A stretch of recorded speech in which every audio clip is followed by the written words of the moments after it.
Hello दोस्तों, दुनिया के महान वैज्ञानिक स्टीफन हॉकिंग, जिनसे आप भली भांति परिचित होंगे।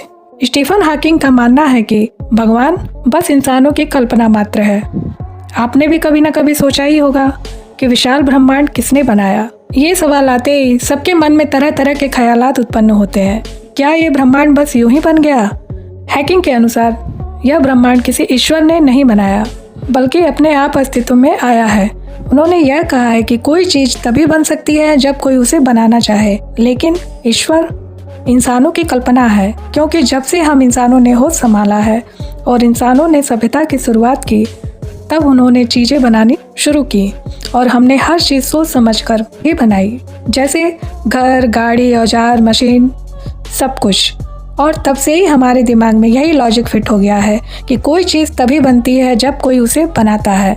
मतलब हमारे दिमाग में यह धारणा बैठ गई है कि हर चीज़ को बनाने वाला कोई ना कोई तो होता है। लेकिन हॉकिंग कहते हैं ब्रह्मांड के नियम हमारे जैसे नहीं है। ब्रह्मांड इंसानी नियमों से नहीं चलता, क्योंकि जब हम ब्रह्मांड को गौर से देखते हैं तो हमें उसमें ऐसी दुनिया दिखेगी जहाँ कोई मकसद नहीं है, जिनका कोई मतलब नहीं होता।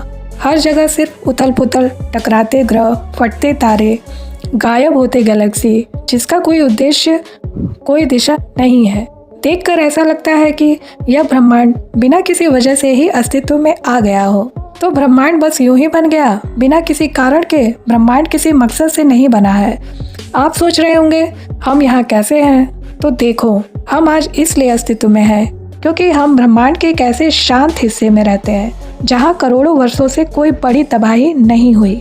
यहाँ शांति बनी हुई है। हमें यह ब्रह्मांड परफेक्ट लगता है क्योंकि हम ब्रह्मांड के उस हिस्से में हैं जहाँ आज तक कोई बड़ी तबाही नहीं हुई। यही वजह है कि हमें यह ब्रह्मांड अच्छा लगता है, सही लगता है। लेकिन असल में यह एक संयोग है। इसका यह मतलब नहीं है कि पूरे ब्रह्मांड का कोई उद्देश्य है, और इसीलिए हॉकिंग के अनुसार यह ब्रह्मांड अपने आप ही बिना किसी वजह से अस्तित्व में आया हुआ है। यह सब कुछ बस एक संयोग है। लेकिन यह भी हो सकता है कि हम आज भी किसी बहुत बड़ी सच्चाई से अनजान हैं। ये एक सोच का हिस्सा बना हुआ है। सोचिए और कमेंट में बताइए कि आपका क्या मानना है, और वीडियो को लाइक और शेयर और सब्सक्राइब जरूर करिएगा।